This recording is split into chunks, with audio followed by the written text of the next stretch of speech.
اعوذ باللہ من الشیطان الرجیم بسم اللہ الرحمن الرحیم الف لام میم را تلک آیت الکتاب والذی انزل الیک من ربک الحق ولکن اکثر الناس لا یؤمنون۔ صدق اللہ العظیم۔ عزیز ساتھیو، ماؤں بہنوں، السلام علیکم رحمۃ اللہ وبرکاتہ۔ آج ہم سورہ ابراہیم سب سے پہلے سورہ رعد، سورہ ابراہیم اور سورہ ہجر، یہ تین سورتوں کا انشاءاللہ مختصر خلاصہ آپ کے سامنے رکھنے کی کوشش کریں گے۔ سب سے پہلے سورہ الرعد، یہ مکی سورت ہے۔ یہ مکے کے آخری دور میں نازل ہوئی، جب سورہ یونس، سورہ ہود اور سورہ اعراف نازل ہو گئے تھے۔ نبی کریم صلی اللہ علیہ وسلم کو دعوت دیتے ہوئے ایک مدت گزر چکی تھی۔ مخالفین آپ کو اور آپ کے مشن کو ناکام کرنے کے لیے طرح طرح کی چالیں چل رہے تھے۔ مومن بار بار جو مومن تھے، جو مسلمان تھے ہو رہے تھے، وہ بار بار تمنا کر رہے تھے کہ کاش کوئی معجزہ دکھا کر ان لوگوں کو راہ راست پر لایا جائے۔ اور اللہ تعالیٰ مسلمانوں کو سمجھا رہا تھا کہ ایمان کی راہ دکھانے کا یہ طریقہ نہیں ہے۔ بار بار کفار کی ہٹ دھرمی کا مظاہرہ ہو رہا تھا۔ اللہ تعالیٰ کہہ رہا تھا کہ اگر خبروں سے مردے بھی اٹھ کر آ جائے تو بھی یہ لوگ نہ مانیں گے۔ اس صورت میں توحید اور رسالت کی حقانیت ثابت کی گئی ہے، اور یہ بتایا گیا ہے کہ کفر ایک سراسر جہالت ہے۔ تو اب اس صورت کو ہم آپ کے سامنے رکھنے کی کوشش کریں گے۔ پہلی آیت جو میں نے ابھی آپ کے سامنے تلاوت فرمائی، الف لام را، یہ اللہ کی کتاب کی آیتیں ہے، اور جو کچھ تمہارے رب کی طرف سے تم پر اتارا گیا ہے وہ بالکل حق ہے، مگر لوگ ماننے والے نہیں ہیں۔ اس طرح سے یہ صورت شروع ہوتی ہے۔ پھر اس کے آگے 8ویں آیت میں اللہ تعالیٰ فرماتا ہے، اللہ ایک ایک حاملہ کے پیٹ سے بھی باخبر ہے، جو کچھ اس میں ہے، جو کچھ اس میں بنتا ہے اسے بھی وہ جانتا ہے، اور جو کچھ اس میں کم یا زیادہ ہوتا ہے اس سے بھی وہ باخبر ہے۔ اللہ تعالیٰ جو ہے ماں کے پیٹ میں جو بچہ بنتا ہے تو اس میں کیا کمی بیشی ہے، اس میں کیا ہو رہا ہے، یہ سب کچھ جانتا ہے۔ ہر چیز کے لیے اس کی یہاں ایک میقات ہے۔ اور آگے اللہ تعالیٰ فرماتا ہے اس کی 11 نمبر کی آیت میں، اللہ کسی قوم کے حالات کو نہیں بدلتا جب تک وہ خود اپنے اوصاف یعنی اپنے گن کو نہیں بدل دیتی،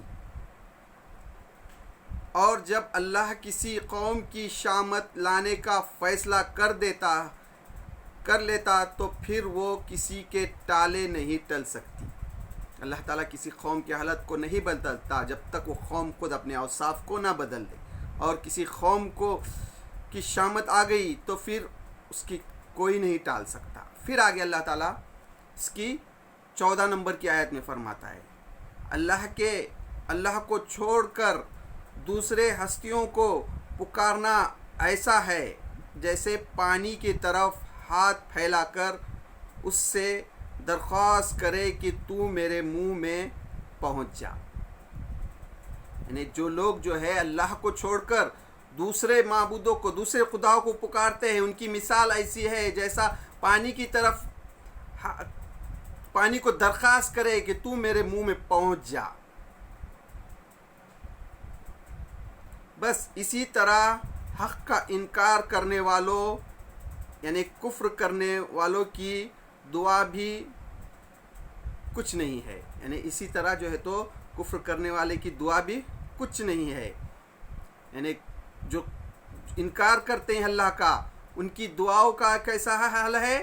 جیسا کہ پانی کی طرف پانی کو درخواست کرے، آپ کو پیاس لگی ہے اور پانی کو درخواست کرے کہ تو میرے منہ میں آ جا.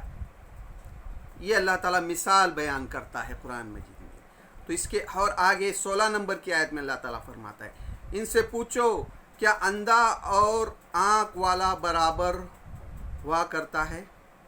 اللہ تعالیٰ جو ہے اس کی 16 نمبر کی آیت میں پھر کہتا ہے ان سے پوچھو، ان انکار کرنے والوں کو، ان مشرکوں کو، کیا اندھا اور آنکھ والا کبھی برابر ہو سکتے ہیں؟ نہیں. تو اسی طرح پھر اور آگے اللہ تعالیٰ 26 نمبر کی آیت میں فرماتا ہے، اللہ جس کو چاہتا ہے روزی کی کشادگی یعنی زیادہ دیتا ہے اور جسے چاہتا ہے ناپی تولی دیتا ہے. یعنی رزق جو ہے تو اللہ تعالیٰ کسی کو زیادہ دیتا ہے، کسی کو ناپ تول کر دیتا ہے. پھر اسی طرح اللہ تعالیٰ اس کے 42 نمبر کی آیت میں فرماتا ہے، ان سے پہلے جو لوگ گزرے ہیں وہ بھی بڑی بڑی چالیں چل چکے ہیں. اللہ کے خلاف جو ہے تو ان سے پہلے جو بڑے بڑے لوگ گزرے ہیں، بڑی بڑی قومیں گزرے ہیں، وہ بھی اللہ کے خلاف بڑی بڑی چالیں چل چکے ہیں. مگر اصل فیصلہ کرنے والی چال تو پوری کی پوری اللہ ہی کے ہاتھ میں ہے. لیکن اصل فیصلہ جو ہے تو اللہ ہی کے ہاتھ میں ہے. اس طرح سے جو ہے یہ سورت جو ہے اختتام کو پہنچتی ہے، سورہ الرعد. اب اس کے بعد جو ہے سورہ ابراہیم. اب یہ بھی سورت جو ہے سورہ ابراہیم بھی جو ہے یہ بھی مکے کے آخری دور کی صورتوں میں سے، یہ بھی اسی دور کی صورت ہے جب جو انکار کر رہے تھے، جو مشرک تھے، انہوں نے اس وقت مکے میں مسلمانوں پر ظلم و ستم کا انتہا کر چکی تھی. ظلم و ستم جو ہے تو انتہا کو پہنچ چکا تھا. یعنی ایسے شدید حالات تھے. یہ تینوں بھی صورتیں جو ہے یہ مکے کے آخری دور کی صورتیں ہیں. یعنی جب مسلمانوں کو وہاں پر جو اللہ کے رسول صلی اللہ علیہ وسلم پر ایمان لا رہے تھے ان کو جینا مشکل کر دیا تھا ان لوگوں نے. ایسے حالات میں اللہ تعالیٰ جو ہے یہ صورتیں نازل کر رہا ہے. اس کی پہلی آیت میں اللہ تعالیٰ فرماتا ہے، الف لام را، اے نبی یہ ایک کتاب ہے جس کو ہم نے یعنی اللہ نے تمہاری یعنی محمد صلی اللہ علیہ وسلم کی طرف اتارا ہے تاکہ تم لوگوں کو اندھیروں سے نکال کر روشنی میں لاؤ.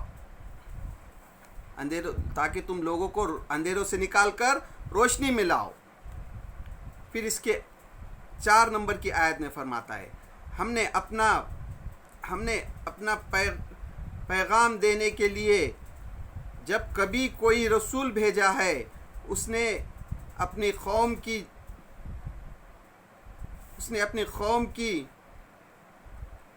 زبان میں پیغام دیا ہے تاکہ وہ انہیں اچھی طرح کھول کر بات سمجھائے. اللہ تعالیٰ نے دنیا میں جب بھی رسول بھیجا، جب بھی پیغمبر بھیجا، ان کی قوم کی زبان ہی میں ان کا پیغام لے کر بھیجا ہے. یعنی اللہ تعالیٰ نے جب بھی کوئی کتاب اتاری، کوئی وحی نازل کی تو اس میں جو ہے تو وہ اس وقت کی جو زبان ہوتی تھی انہی کے زبان میں اللہ تعالیٰ نے وحی نازل کی اور اپنا پیغام بھیجا. پھر اس کے 6 نمبر کی آیت میں اللہ تعالیٰ فرماتا ہے یاد کرو جب موسیٰ علیہ السلام نے اپنی قوم سے کہا اللہ کے اس احسان کو یاد رکھو جو اس نے تم پر کیا ہے۔ موسیٰ علیہ السلام جو ہے نے اپنی قوم سے کہہ رہے ہیں کہ یاد کرو وہ وقت جب جو اللہ تعالیٰ نے تم پر کیا ہے۔ کیا احسان کیا ہے؟ اس نے تمہیں فرعون والوں سے چھڑایا جو تمہارے لڑکوں کو قتل ڈالتا تھا، تمہارے لڑکوں کو قتل کر ڈالتا تھا اور تمہارے لڑکیوں کو زندہ رکھتا تھا۔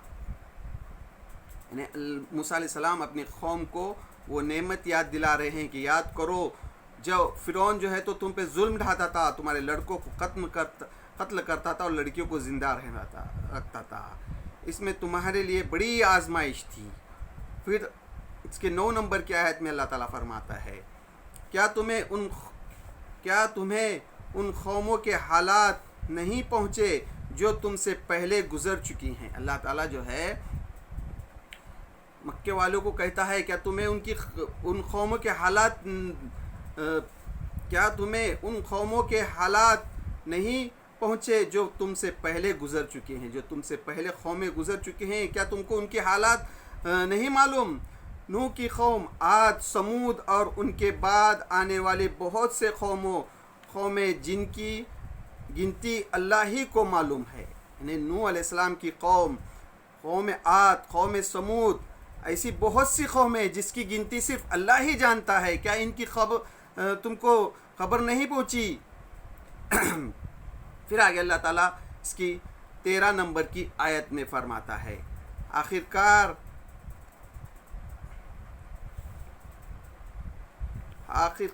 حق کے انکاریوں نے اپنے رسولوں سے کہہ دیا کہ یا تو تمہیں ہماری ملت میں واپس آنا ہوگا ورنہ ہم تمہیں اپنے دیش سے نکال دیں گے۔ ہر دور میں، ہر ملک میں جو حق کے انکاری رہتے ہیں، جو کفر کرتے ہیں، جو حق کو نہیں مانتے، وہ لوگ ہر دور میں یہی رویہ اختیار کرتے ہیں۔ وہ کہتے ہیں، جو لوگ ایمان لاتے ہیں ان کو کہتے ہیں تم کو جو ہے تو ہماری ملت میں واپس آنا پڑے گا، نہیں تو ہم تم کو اپنے دیش سے نکال دیں گے۔ تب ان کے رب نے ان پر وحی بھیجی کہ ہم ان ظالموں کو ہلاک کر دیں گے۔ تب جو ہے ان کے رب نے وحی بھیجی کہ ہم ان ظالموں کو ہلاک کر دیں گے۔ ہاں، یہی ہوتا ہے ہر دور میں۔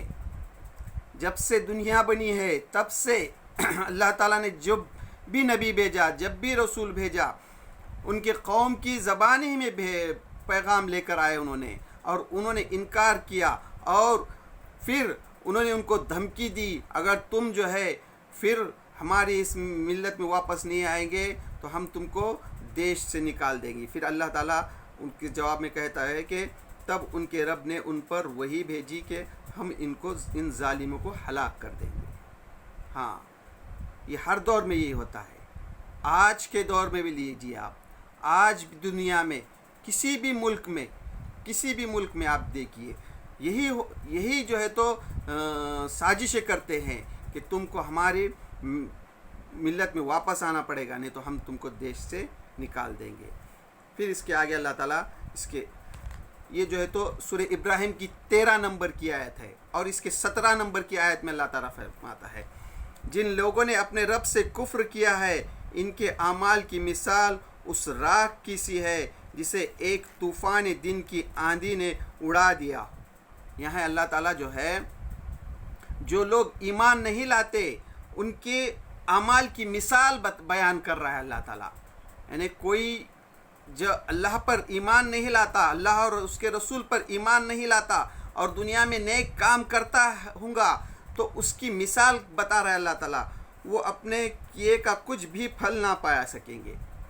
وہ جو نیک کام کرتے ہیں ان کے بھلے ان کو دنیا میں اس کا اجر ملے گا لیکن آخرت میں اس کا کچھ بھی اجر نہیں ملے گا۔ جن لوگوں نے اپنے رب سے کفر کیا ہے ان کے اعمال کی مثال اس راکھ کی سی ہے جسے ایک طوفان دن کی آندھی نے اڑا دیا ہو، وہ اپنے کیے کا کچھ بھی پھل نہ پا سکیں گے۔ یعنی ایک طوفانی دن کی آندھی آئی اور اس نے اس کو اڑا دیا، وہ اپنے کیے کا کچھ بھی پھل نہ پا سکیں گے۔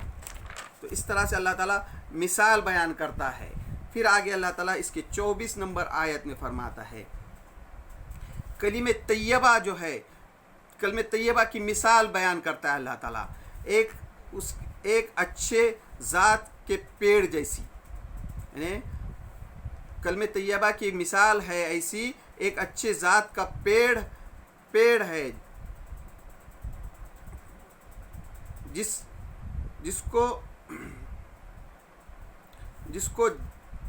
کی جڑ جو ہے زمین میں گہری جمی ہوئی ہے۔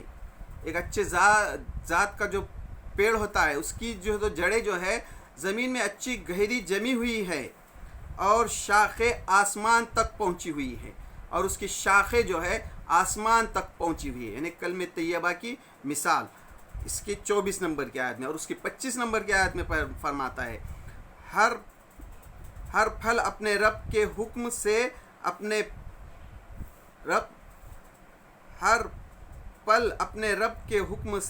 اپنے پھل دے رہا ہے۔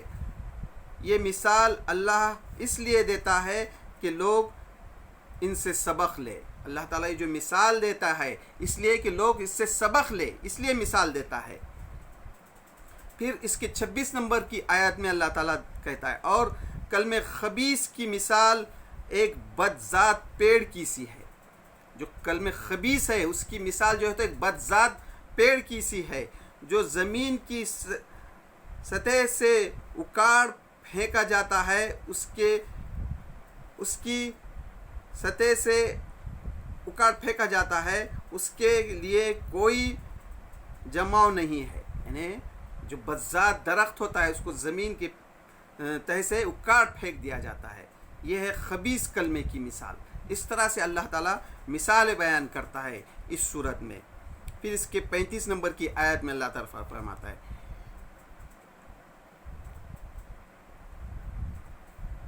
یاد کرو وہ وقت جب ابراہیم نے دعا کی۔ ابراہیم علیہ السلام کی دعا یہاں پر اللہ تعالیٰ اس سورہ ابراہیم میں بتا رہا ہے، یاد دلا رہا ہے۔ ابراہیم علیہ السلام نے دعا کی تھی کہ پروردگار اس شہر کو امن کا شہر بنا۔ اللہ تعالیٰ سے دعا کرتے ابراہیم علیہ السلام، اے اللہ، اے پروردگار اس شہر کو یعنی مکے کو امن کا شہر بنا، اور مجھے اور میری اولاد کو بت پرستی سے بچا، مجھے اور میری اولاد کو بت پرستی سے بچا۔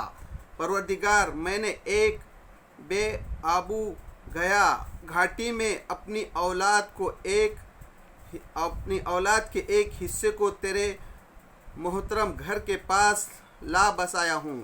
پروردگار یہ میں نے اس لیے کیا ہے کہ یہ لوگ یہاں نماز قائم کرے، اس لیے تو لوگوں کے دلوں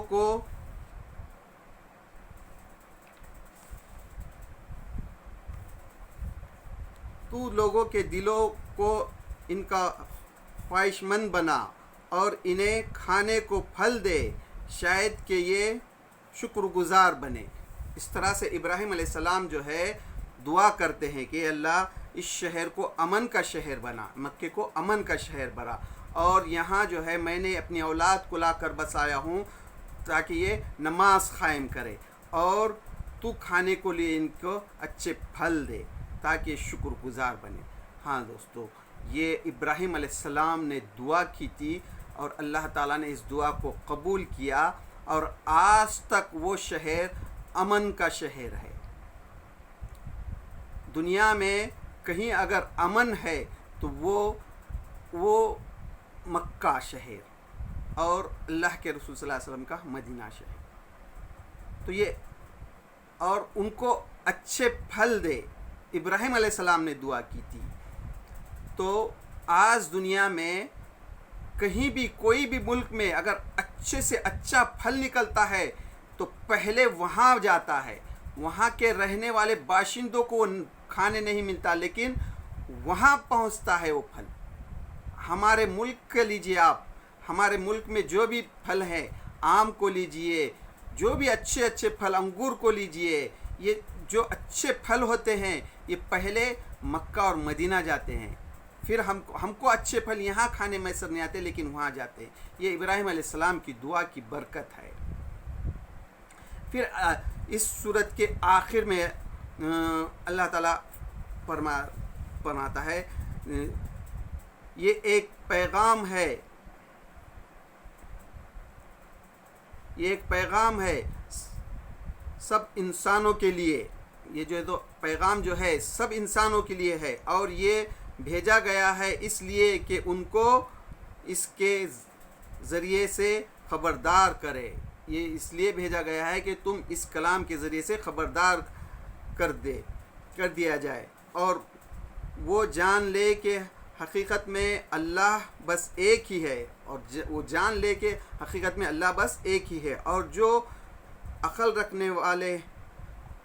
رکھتے ہیں وہ ہوش میں آ جائے، اور جو عقل رکھتے ہیں وہ جو ہے تو کیا ہے، ہوش میں آ جائے۔ اس طرح سے سورہ ابراہیم بھی اختتام ہوتا ہے۔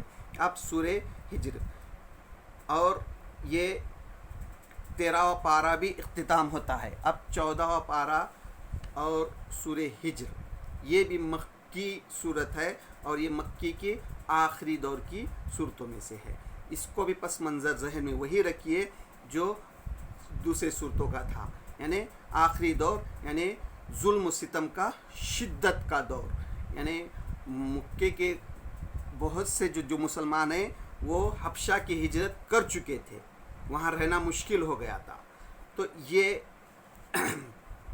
اس طرح سے اس صورت کی 5ویں آیت میں اللہ تعالیٰ فرماتا ہے کوئی قوم نہ اپنے طے کیے گئے وقت سے پہلے ہلاک ہو سکتی ہے نہ اس کے بعد چھوٹ سکتی ہے۔ اللہ تعالیٰ نے جو ہے ہر قوم کا جو ہے ایک وقت مقرر کر رکھا ہے، اس کا سے پہلے نہ وہ ہلاک ہو سکتی ہے اور نہ اسے چھوٹ مل سکتی ہے۔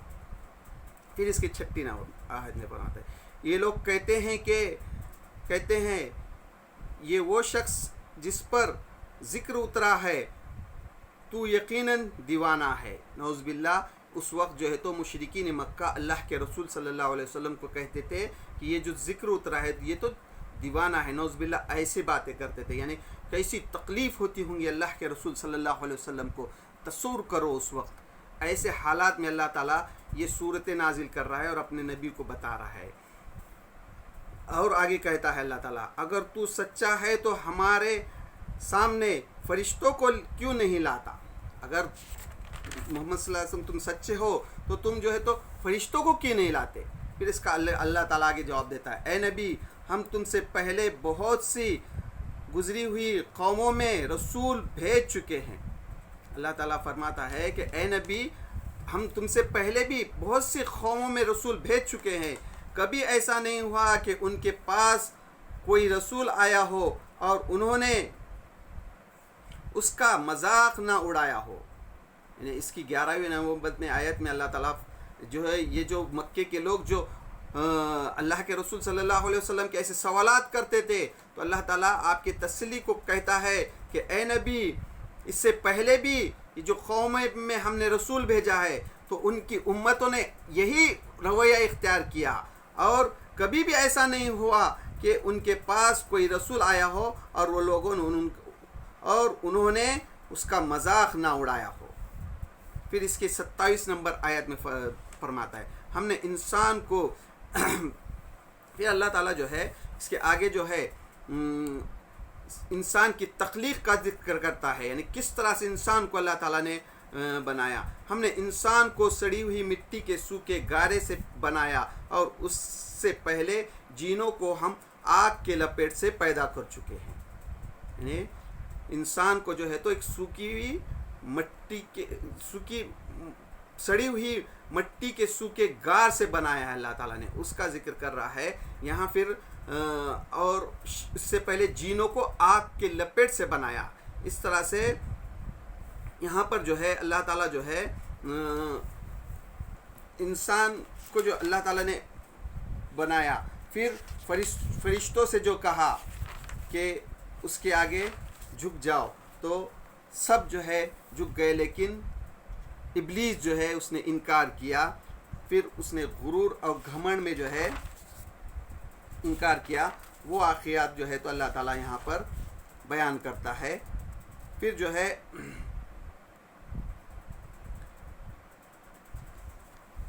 ابلیس کو اللہ تعالیٰ نے پوچھا کہ تجھے کس نے چیز نے کہا، تو وہ کہتا ہے کہ تو نے اس کو مٹی سے بنایا ہے اور مجھے آگ سے۔ وہ گھمنڈ کرتا ہے۔ پھر اللہ تعالیٰ یہاں ابلیس کے ساتھ جو واقعہ پیش آیا وہ بیان کرتا ہے۔ پھر اس کے آگے اللہ تعالیٰ یعنی آدم علیہ السلام کا اور ابلیس کا جو واقعہ ہے وہ بیان کرتا ہے۔ پھر اس کے آگے اللہ تعالیٰ ابراہیم علیہ السلام کے مہمانوں کا قصہ بھی بیان کرتا ہے، اور انہیں ذرا ابراہیم کے مہمانوں کا قصہ سناؤ۔ یعنی ابراہیم علیہ السلام کے پاس جو مہمان آئے تھے تو ان کا قصہ بھی سناتا ہے۔ ابراہیم علیہ السلام جب مہمان آتے ہیں تو بھنا ہوا بچڑا ان کے سامنے لے جاتے تھے، جب ان کے ہاتھ نہیں اٹھتے تو وہ سمجھ جاتے ہیں کہ مہمان کوئی کھانا نہیں کھا رہا، تو اس کی دل میں کوئی یہ ہے۔ تو انہوں مہمان کہتے ہیں یعنی فرشتے ہوتے ہیں، وہ کہتے ہیں ڈرو نہیں، ہم تیرے رب کی طرف سے آئے اور تجھے ایک لڑکے کی بشارت دینے آئے ہیں۔ یہاں پر جو ہے لڑکے کی بشارت لے کر آتے ہیں۔ تو ابراہیم علیہ السلام کہتے ہیں کہ میرے یہاں کیسا بچہ ہوگا جب کہ میں بوڑھا ہو چکا ہوں، میرے بال بھی سفید ہیں۔ تو اس طرح سے پھر ان کا جو مشن پہ آئے تھے فرشتے، اس کے بارے میں ابراہیم علیہ السلام پوچھتے ہیں، تو وہ کہتے ہیں ہم لوط کی قوم کی طرف آئے ہیں۔ پھر وہ لوط علیہ السلام کے پاس جاتے ہیں۔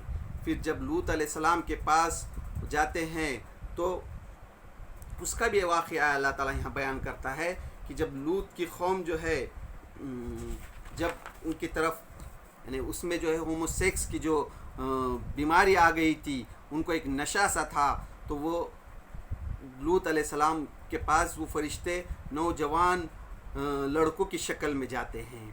تو لوط علیہ السلام کو بھی کہتے ہیں ڈرو نہیں، ہم وہی لے کر آئے ہیں، یعنی وہ عذاب لائے ہیں جو یہ لوگ انکار کر رہے ہیں۔ بس تم جو ہے تو صبح سویرے نکل جانا اور پیچھے بھی مت دیکھنا۔ صرف ایک بڑھیا کے یعنی لوط علیہ السلام کی بیوی جو ہے اسی قوم کے انکار کرنے والوں کے ساتھ تھی، تو وہ بھی عذاب میں جو ہے تو پکڑی جاتی ہے۔ تو وہ بھی واقعہ اس میں بیان کرتا ہے۔ پھر آگے جو ہے اللہ تعالیٰ ہجر کے لوگوں کا بھی یعنی یہ جو سورہ ہجر ہے اس کا بھی واقعہ بیان کرتا ہے کہ لوگ ہجر کے لوگوں بھی رسول کی تکذیب کر چکے ہیں، ہم نے اپنی آیات ان کے پاس بھیجی۔ یعنی وہ لوگوں نے بھی جو ہے تو اللہ کے آیاتوں کا انکار کیا۔ وہ لوگوں میں اللہ تعالیٰ ان پہ ایک صلاحیت تھی کہ وہ پہاڑوں کو تراش تراش کر مکان بناتے تھے۔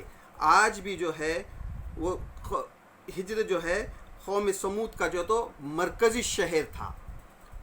وہ مدینہ کے وہ جو ہے تو اللہ کے رسول صلی اللہ علیہ وسلم جب جنگ تبوک کو جا رہے تھے تو تبوک مدینہ سے تبوک کو جانے کے راستے میں وہ شہر وہاں ہیں۔ یہاں جو ہے وہ بڑے بڑے یہاں سرخ رنگ کے پہاڑوں میں قوم سمود کی عمارتیں موجود آج بھی ہیں۔ یہ چٹان کو تراش تراش کر ان کے اندر بنائی گئی تھی، اور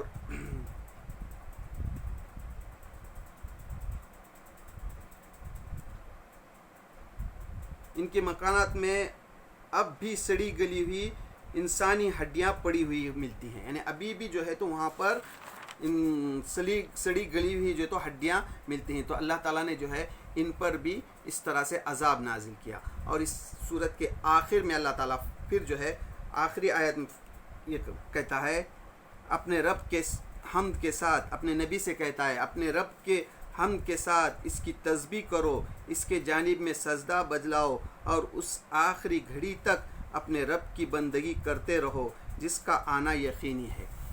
تو اس طرح سے تھا یہ 3 سورتوں کا مختصر خلاصہ، جس کو آج ہم نے تراویح میں تلاوت کی۔ تو یہ میں نے آپ کے سامنے کی رکھنے کی کوشش کی۔